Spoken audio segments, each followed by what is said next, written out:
Coming to you from the studios at the Illinois Rock and Roll Museum on Route 66, it's the Rock and Roll Chicago podcast. Rock and roll Chicago, rock and roll Chicago, my hometown. Well, I was born in the city, gonna rock the city, Chicago. Chicago rock and rollers are the best here around. Hey everybody, it's Ray the Roadie And Hollywood Mike. coming to you once again from the beautiful studios at the Illinois Rock and Roll Museum on Route 66 in beautiful downtown Joliet, Illinois. I don't know why I just said that. You just rattled that off pretty darn fast, Not too. bad. I didn't even spit. Yeah. Well, that's good because you ruined the artwork that is in the studio right now. Well, by doing that, I was trying to paint a picture of where we were and what was going on. So that was my whole premise. I'm excited about this episode. Me too. This is something that I don't think we've ever done before. We have not. Yeah. How do we support music? How do we promote music? But we're not always bringing cover bands and different musicians in and interviewing them at all. That's right. So what we've done is Musicians are artists, Well, they are. They're artists, but So we do have an artist. they're not artistes. Well, right. True. We have an artist in our midst this evening. We do. Yeah. We have Kathryn Claahsen. Whoa. But she's got a rock star's welcome, though. Oh my She got gosh. that rock star welcome. That's right. That's right. Welcome. Thank you so much. It's awesome to be here tonight. Thanks for coming. So I'm trying to think. We met because, well, first of all, we should probably explain who you are and what is it that you do, because now they're all wondering, okay, if she's not a musician and she's some type of an artiste, and we're going to show a little bit of a video in a little bit. But Kathryn is a very talented painter. Yeah, so I went to art school at the Art Institute in Chicago. I grew up in Chicago, and I've been in this area for most of my life. And then, during 2020, when everything shut down, I had been taking a lot of dance classes because I also do a lot of dancing. And since I didn't have the opportunity to do that, and I hadn't really taken the time to figure out what I wanted to do in terms of like a coherent art style and what to focus on, then I already had like all of this dancing, all of this live music in the back of my mind. So then I just decided, well, there's not a lot out there in terms of artwork. It's very challenging to try to portray movement and energy and, everything that's so glorious about the live music scene that will never be replaced by the canned version. So yeah, I really started doing these in 2020. And then, now we're hundreds of canvases later, and it's just kind of exploded all over the place, and just finding like different dancers and musicians in the area to paint. That's really been my focus, and it's been a lot of fun. Yeah, absolutely. We should probably help clarify a little bit, because, this is kind of an intangible story of music. It's not something that we can hear, and it's not something that they can automatically see right away. So we have to kind of build that up a little bit for them here. And so what we're looking at here, and what you're going to probably or hopefully be able to see in a little bit by way of video, is the paintings that Kathryn has brought into the studio today. It's not the only thing that she does, but it's been a huge influence in her life, and it's influenced a lot of people that know who she is. There are paintings in the studio. I'm honored to be in one of them. You're in two of them. I'm in two of them. Wow. This one is so tiny. It's the small version of it, but I absolutely love it. Of the band that we talk about, that I'm in very often on the show. This is a painting of Cadillac Groove.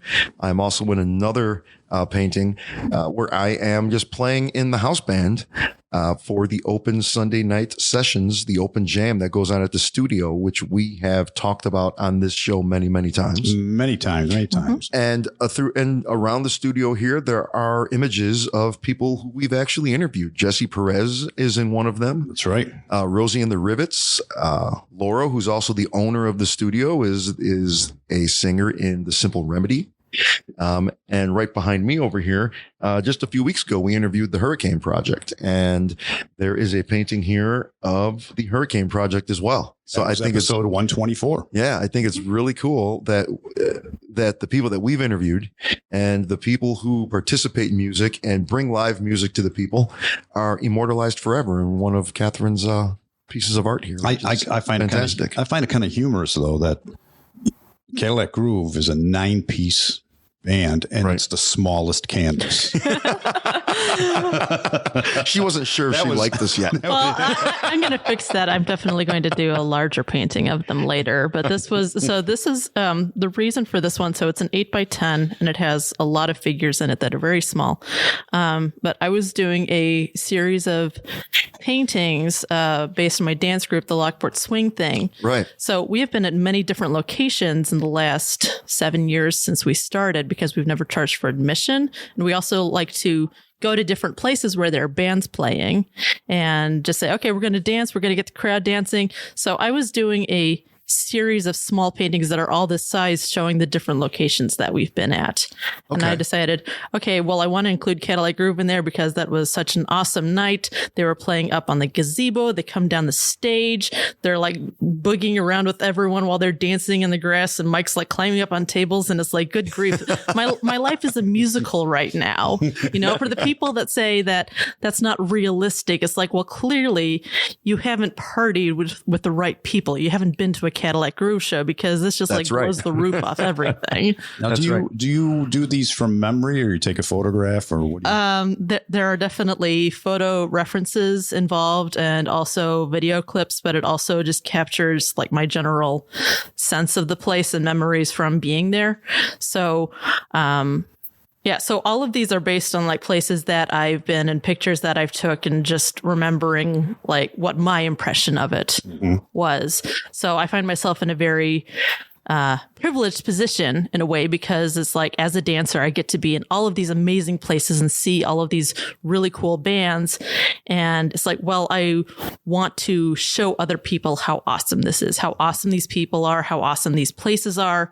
And so being able to do that through my artwork is, I think, really cool. So if you say you go to the studio and you see, you're watching them up there, is this something that, okay, you get the inspiration now, you go home and you get going on that painting right away, or shortly thereafter? Or? It really depends on like how clear the image arrives in my mind. Like if it's simpler than, or like based on like one specific image, then that doesn't take very long. But for, others, like I also have this painting that I brought in of summer dance in Chicago.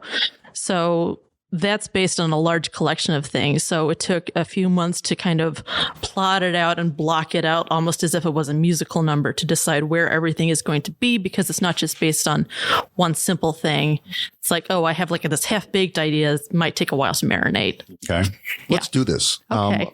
Why don't we go through? Why don't you tell us a little bit about each one of them as I shoot a little bit of a video, because I think for our listeners, it's very important for them to see some of these, and absolutely, so they're not just kind of getting their own ideas, because I mean, people, it's really easy. Whenever I think of somebody that does artwork with a rock and roll band, for some reason in my mind, I think of the artwork that is going to be really dark, or it's going to be trippy, or it's going to be psychedelic or something. And the colors in your paintings are so vibrant, especially this one over here. I absolutely love the colors in it. And even in the painting of the studio's got a lot of bright colors. But that painting even makes it look even brighter than it is. Yeah. It really does. It lightens it up. And I think all the colors, it kind of really shows like the humanistic side of music. It's not like a VH1 Storytellers, kind of a story. It's showing how the bands and the music and the activities, how it all relates to people, and how we're all part of a community, and music brings us around. That's what the colors represent to me. And I want everybody to see then develop their own opinion. So yeah, I've definitely been told that, it reminds other people of New Orleans types of art. So, how that has like a lot of color and energy. So that wasn't something that I was consciously working towards, but I guess that's where it ended up. So I'll go with that. Yeah, that's exactly what I thought of. I mean, the color schemes and stuff, it reminds New Orleans type. Yeah, I'm going to start over here with the studio. Let me get it rolling here, and there we go. We're rolling. Yeah, so this one of the studio is based on a specific night last year when I was at the Open Jams. So all of these people were playing on stage, not at the same time, but I decided that I wanted to do a painting that was a combination of a few different combinations.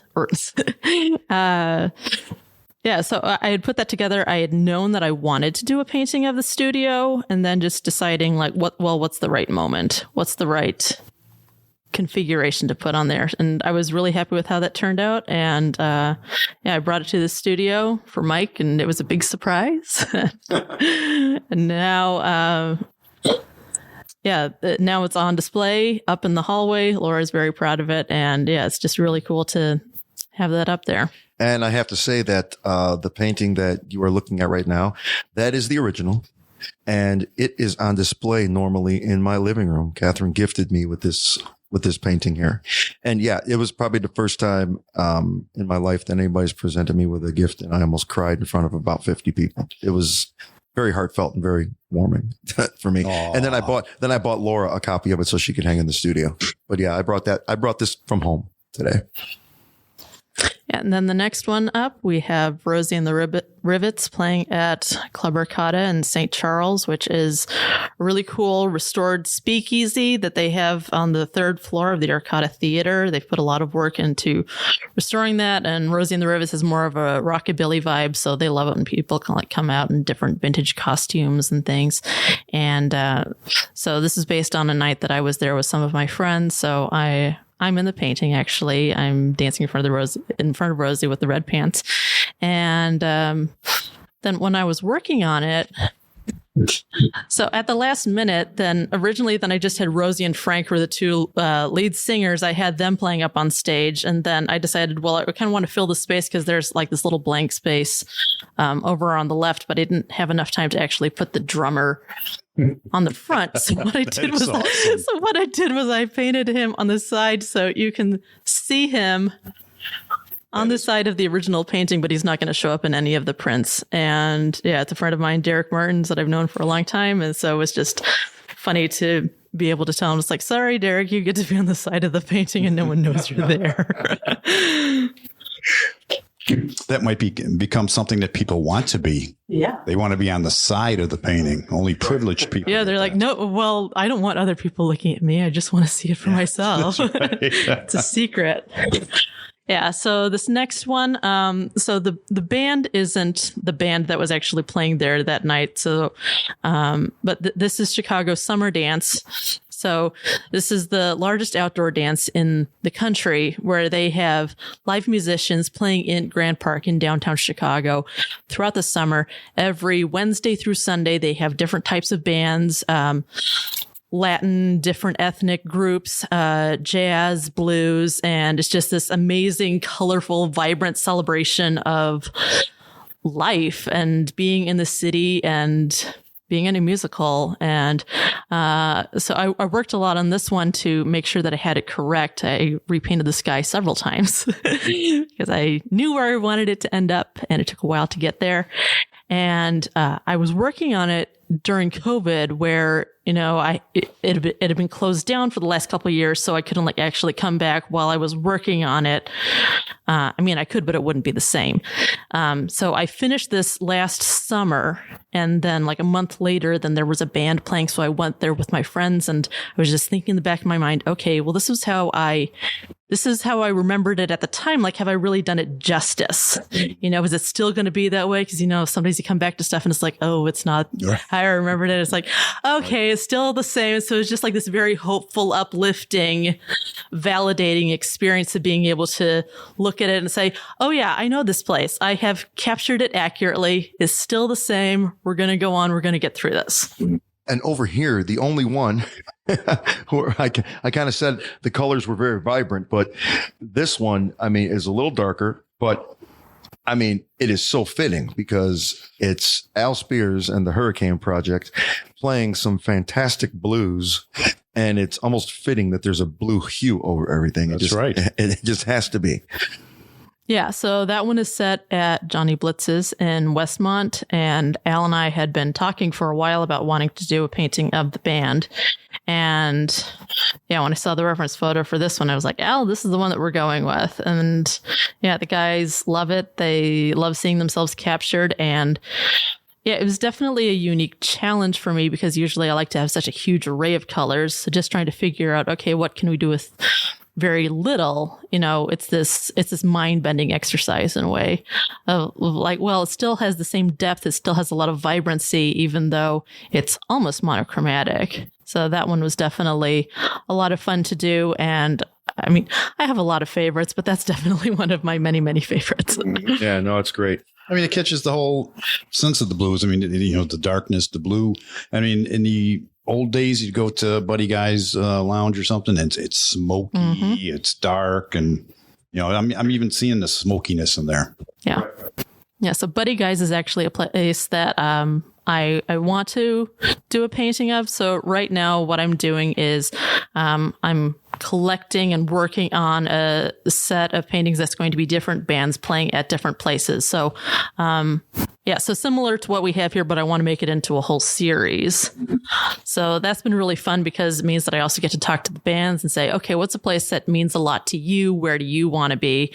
And like I was talking to one band leader and his face lit up and he's like, oh, I've never been asked to be in a painting before. Let me see. And it's really fun to see people's reactions, like when they see themselves in paintings, because a lot of these times then it's been a surprise to them. Like they don't know that I'm doing a painting of them.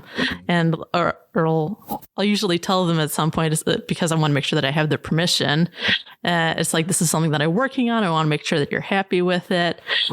What I think is so cool about painting, what I think is so important about it, is it really requires a level of attention that can't really be captured in a photograph, because you're also thinking about like the essence of the person and you're spending a lot more time with it than if you were in a photograph. And I think that people recognize that when they see a painting of themselves, like it helps them to see themselves in a different way. It helps them to take themselves more seriously. And what other musicians have told me, it's like, oh, you've really captured the feeling of what it feels like to be in a jazz band. Like they feel very seen and very validated. And, being a musician can be a pretty thankless profession. So it's like, oh my gosh, someone saw me, someone cares. Yep. It just makes their week. Well, yeah, I mean, a painting does give off some sort of a feeling, more so than a photograph. I mean, you're looking at it, you're looking at the colors, I'm looking at this one over here. And I mean,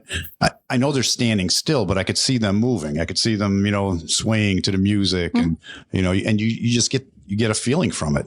A photograph doesn't do justice. Right. Plus there's the empty tip jar. Oh, it's empty?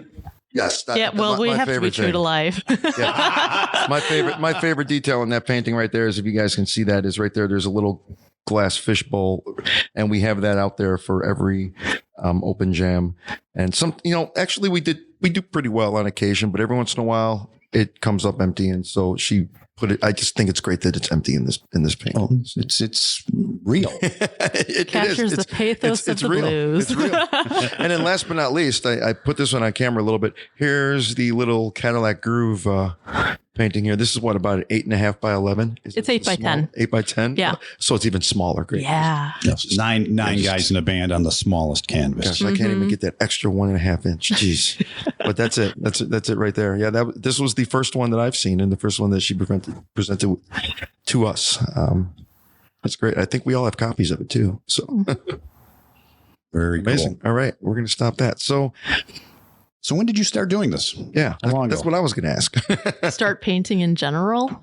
Well, doing these types of paintings. In 2020. That was 2020. Okay. Yeah. Okay.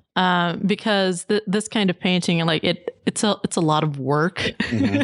Oh, yeah. And, it requires a lot of focus and, a lot of attention to the types of music and the dancers and everything else. So that just required a lot of downtime in order to formulate. And I was able to do that in 2020. Mm-hmm. So before that, like I had done a couple dance paintings that are more like, oh, well, it's just one couple or, like one pose or something like that. But, having all that free time is like, well, I want to rise to the challenge of telling everyone what they're missing out on by us being at home, because there were some people who were going into quarantine thinking, well, I just want to stay home anyway, and I don't really go out much, and this is normal. And it's like, I have this whole life to get back to, I have all these places to go and people to see. And, maybe some people haven't been introduced to that, but I wanted to kind of bang it over their heads of like, hey, this is what we're supposed to be aiming for. Mm-hmm. And also just the idea of, you go to these different places and you might go with friends, but you also just end up establishing this rapport and this feeling of community and camaraderie with the people there. So the idea of like trusting people, reaching out a hand to them and recognizing that we have like this sense of commonality was something that I saw as being very lacking in 2020. And trying to remind people that, hey, this is what we're supposed to be working towards. We're not supposed to be, keyboard warriors getting all mistrustful and angry at each other and assuming the worst. We're supposed to be coming together in all these different places, all these different ways, and learning to heal as a society. Yeah. I'm not an art major. I'm not an art critic. I think I fall into the same category of most people. I like what I like, mm-hmm. right? I don't look at a painting and say, "Ooh, look at the brushstrokes," and and stuff like that. I look at a painting and I'm trying to get a sense of how it makes me feel. Mm-hmm. And being a musician on stage, I know what that feels like, right? So when I look at these paintings, I'm not looking at the musicians on the stages, right? I'm looking at the crowd. I'm looking at the people that are listening to the music and participating in the music. And then as a musician, that makes me remember and sense the energy that I feed off of from the people in the crowd as a performer. So what I am feeling radiating from these paintings is the crowd energy. That's what I get out of every one of these paintings, except for the Hurricane Project. When I turned back and I look at this one, I mean, you don't see anybody really in the crowd there. You just see the band.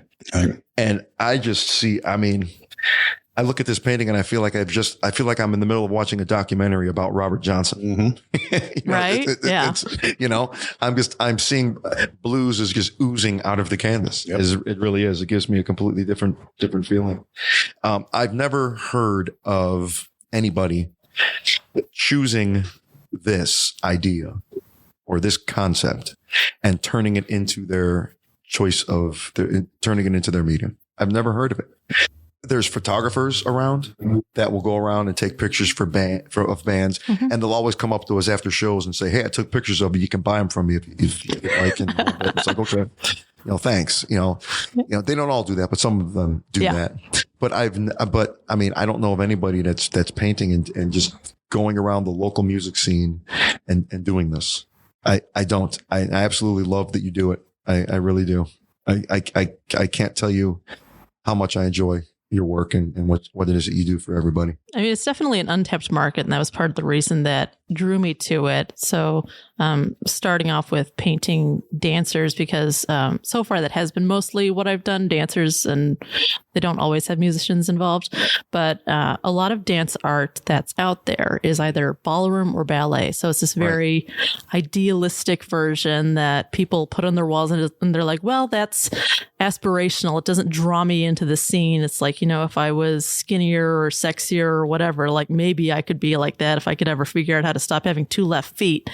It doesn't make them think that dance is accessible. And what I think is one of the greatest compliments is like when I show my pieces to people who don't consider themselves dancers, but then they say, this makes me want to be a part of that. I feel accepted. I feel represented, because I'm also very conscious about I don't want to just portray like one certain body type in my work. I don't want people thinking that, oh, you have to have a certain body type, you have to dress a certain way, you have to be a certain race or orientation or whatever, or a certain age. I really try to find a way to represent everyone. And then when people see that, then just their eyes light up and they're like, oh, I haven't seen myself being portrayed in that way, and now I'm going to go out and dance because you made me think that I could. Right.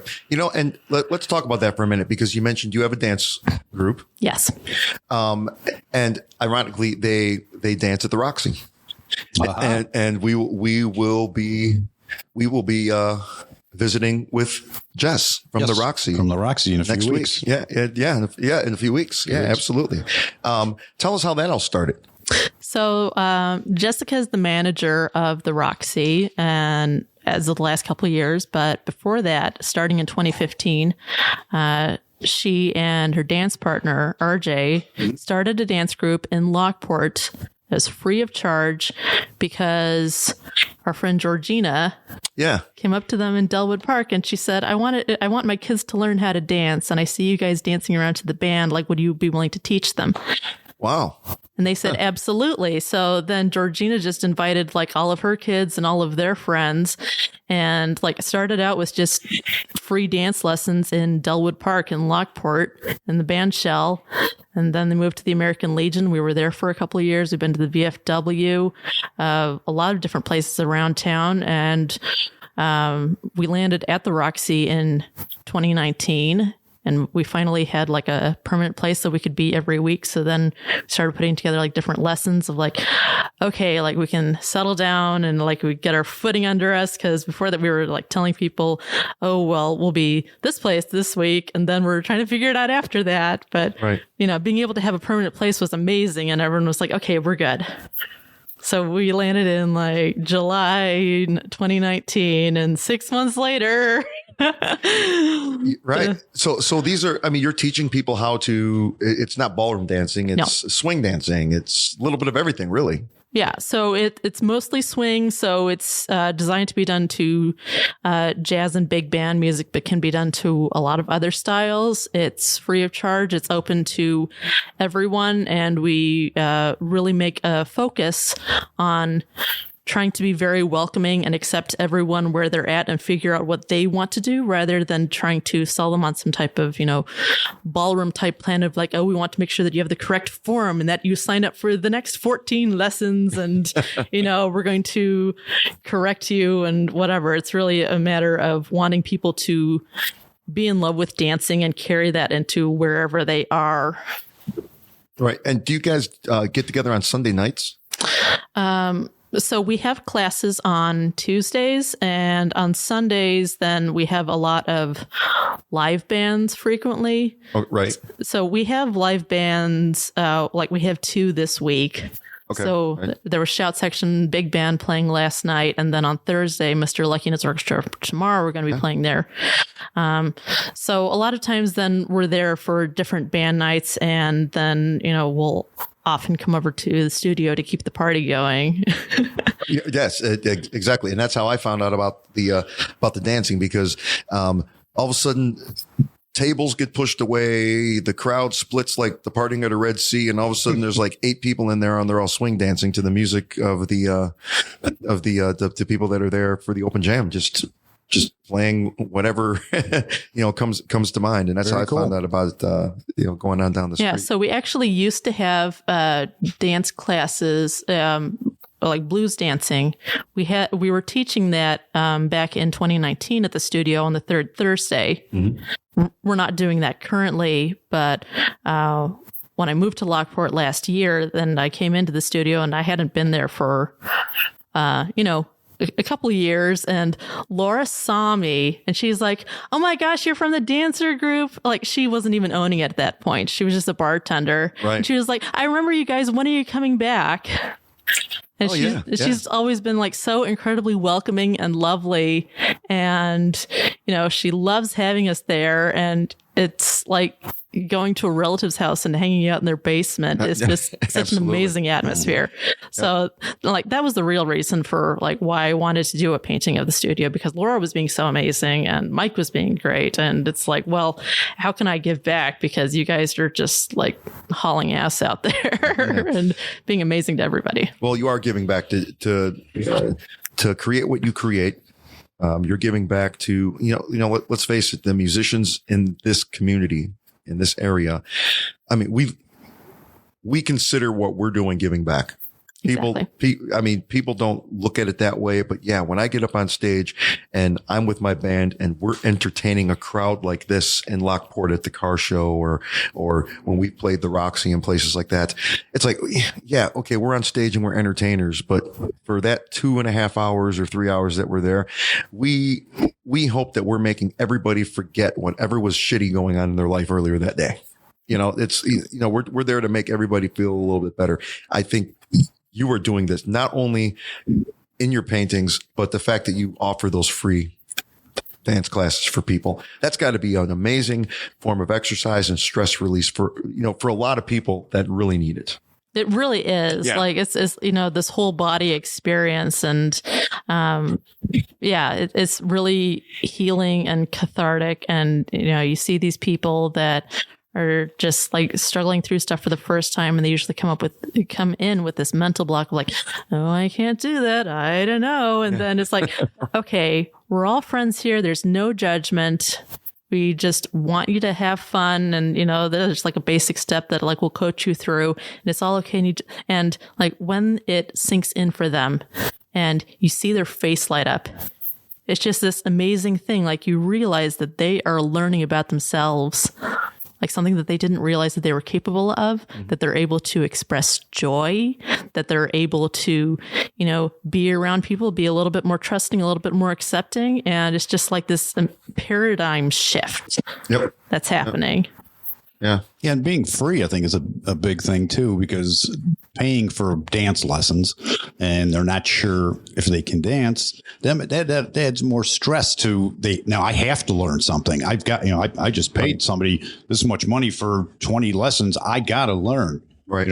When it's free, it's like, hey, relax. Yeah, absolutely. And it means that you can bring like as many people as you want. Like you don't even have to participate in the lesson if you don't want to. Some people just come to watch and to socialize and, kind of sink in through osmosis until they decide, okay, these people are okay, maybe I'll participate. But, people like parents come in with their kids. We have like one instructor who's been coming in recently with her 8-month-old baby. Wow. Yeah. Wow. Is the baby dancing? Oh, absolutely. Yeah. She is so advanced. Yeah. Wow. So if people want to view your artwork and want to visit you and see what else it is that you do, tell them about that, because you have a studio. Yes. Right? So I have a studio out of my apartment in downtown Lockport. So you can find me on Facebook. It's probably the easiest way. It's Kathryn Claahsen Art Studio. And that's KATHRYN CLAAHSEN. So there is where I post all of the updates for where to buy artwork in different places that I'm exhibiting, new releases, different products that are becoming available. And then I sell different prints through Pixels and Redbubble, so people can get prints on all types of different materials. They can get art prints, they can get canvas prints, which is what Mike bought for the studio. It looks like an original. It does. Insane quality. It does. I was shocked when it showed up. It looks like somebody painted it by hand and it's a print on canvas. It was amazing. Yeah. It's like you can get tote bags. So there are like several ladies at the Lockport Swing thing who have been getting different tote bags that are all different images. And it's kind of like, Pokemon collect the whole set. Maybe onto something there. Yeah. So, but it's a great conversation starter because they're carrying the artwork around and like bringing it to different places rather than having it, sit in a shrine at home where, people aren't going to see it unless they come in. And then, they come to these different venues and dancers are supposed to bring like clean shoes so they don't mess up the floor. So they're great for shoe bags. Oh, right. So they take them to these different venues and people are like, oh, that's really unique. Where did that come from? And then that always starts a conversation of like, well, Kathryn did it. And then they all pop up like, and I have one too. And I have one too. And it's just free advertisement. Yeah. They're awesome.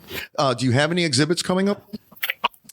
Not currently. So in February, then I had a solo show at Gallery 7 in Lockport. Right. And right now, then I'm just working more with different individual places to display my artwork there. So I have pieces up at the studio. I have a painting up at Crema Coffee Roasters in Lockport. Yes, you do. Right. Yes. Right. Yeah, that's it. That's it for now. But as that changes, because the solo show was a lot of work. Right. Yeah, I finished a lot of paintings to prepare for that one. So I will definitely be posting updates as they come along. Excellent. Very good. These things are gorgeous. Thank you. I love the colors. Like I said, that definitely gives me a feeling of New Orleans style, the coloring and stuff. Right. I got paintings that are probably just prints at home, which is there's like houses and they're all multicolored. Mm-hmm. Right. I look at them because it reminds me of New Orleans. I just love them. Especially that one, the Rosie and the Rivets. Yes. That truly does for sure. Wow. Well, thanks a lot for coming out. This is very, very interesting. Yeah. Thank you for having me. I think this might be one of my favorite episodes. It's really I don't know. I found it to be a bit of a challenge to come up with how can we have a rock and roll Chicago podcast and not have a band in the studio. And I think we figured out a way to do it. We figured out a way to do it. That's right. It's still musical. Yeah, absolutely. Art is musical. Absolutely. All right. Thanks again, Kathryn. Thank you so much. Thanks for being here. Thanks. Oh, so that is Kathryn Claahsen, everybody.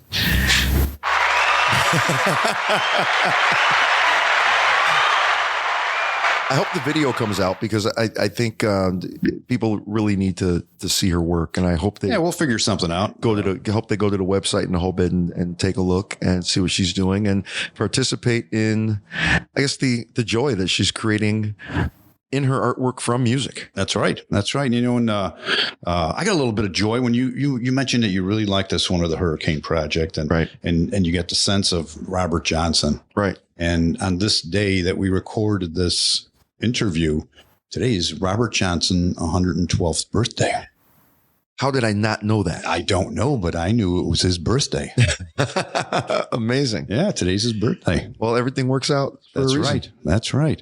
So make sure you get out there and check out some of this artwork. Keep posted, check it, see if there's any shows coming up, stop by the studio. Absolutely. And you might even get to meet her in person if you do, because she's at the studio quite often. Maybe. I heard she usually buys drinks too for everybody. Yeah. Yeah, that's right. That's right before she puts them in a painting. Right. That's right. That's part of the paint. Alrighty then, everybody. Thanks again for listening, and we will see you next Tuesday with another exciting episode. See ya. The Rock and Roll Chicago podcast is edited by Paul Martin. Theme song courtesy of M&R Rush. The Rock and Roll Chicago podcast does not own the rights to any of the music heard on the show. The music is used to promote the guests that are featured. Rock and roll Chicago.